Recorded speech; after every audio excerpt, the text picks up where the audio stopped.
بسم اللہ الرحمن الرحیم۔ السلام علیکم دوستوں، انفارمیشن کی دنیا میں خوش آمدید۔ دوستوں، آج سے تقریباً 3,500 سال پہلے مصر میں فرعون نے بنی اسرائیل کو اپنا غلام بنا لیا تھا۔ جب حضرت موسیٰ علیہ السلام بنی اسرائیل کو غلامی سے نجات دلانے کے لیے مصر سے نکلے تو فرعون انتہائی تکبر سے بنی اسرائیل کے تعاقب میں اپنی فوج کے ساتھ روانہ ہوا، لیکن جب وہ ان کے قریب پہنچا تو اللہ کے حکم سے آسمانی آگ نے ان کا راستہ روک لیا۔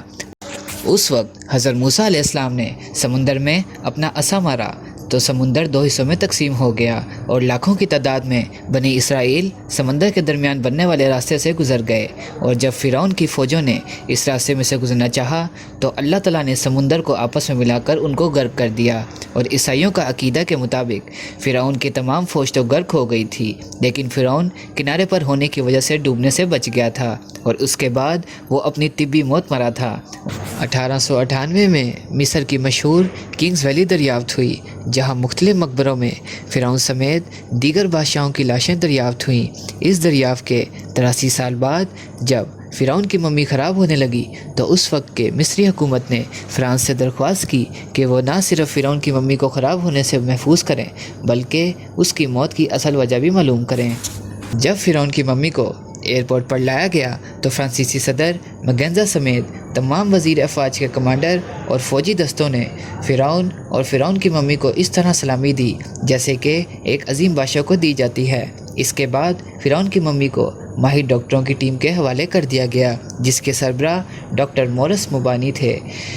ممی کے مائکروسکوپ ٹیسٹوں سے پتہ چلا کہ فرعون کی لاش پر سمندری نمک کے ذرات موجود ہیں، جو اس بات کا واضح ثبوت تھے کہ فرعون اپنی طبی موت مرنے کی بجائے سمندر میں ڈوب کر مرا تھا، جس کے بعد اس کی لاش کو سمندر سے نکال کر حنوط کر دیا گیا تھا۔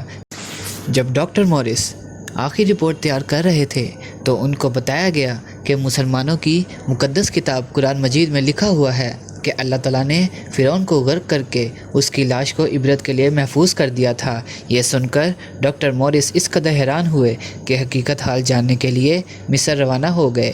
مصر میں ایک مسلمان سائنسدان نے فرعون کی موت کے حوالے سے قرآن کی درج ذیل آیات ان کو پڑھ کر سنائیں، اور ہم نے بنی اسرائیل کو سمندر پار کرا دیا تو فرعون اور اس کے لشکر نے سرکشی اور تعقب کیا، یہاں تک کہ جب وہ سمندر میں ڈوبنے لگا تو کہنے لگا کہ میں اس خدا پر ایمان لاتا ہوں جس پر بنی اسرائیل ایمان لائے ہیں۔ اللہ تعالیٰ نے فرمایا تو اب ایمان لاتا ہے، حالانکہ تو پہلے نافرمانی کرتا رہا اور مفصل بنا رہا، تو آج ہم تیرے بدن کو سمندر سے نکال کر محفوظ کر لیں گے تاکہ تو بعد کے لوگوں کے لیے عبرت بن جائے۔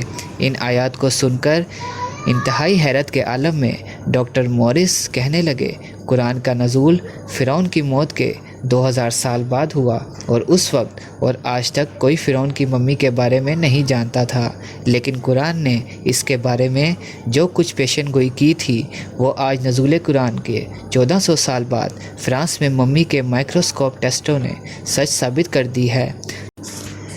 تو بھائیوں، ایسا قرآن تو کسی انسان کا کلام تو ہو ہی نہیں سکتا، یقیناً یہ اللہ کا کلام ہے۔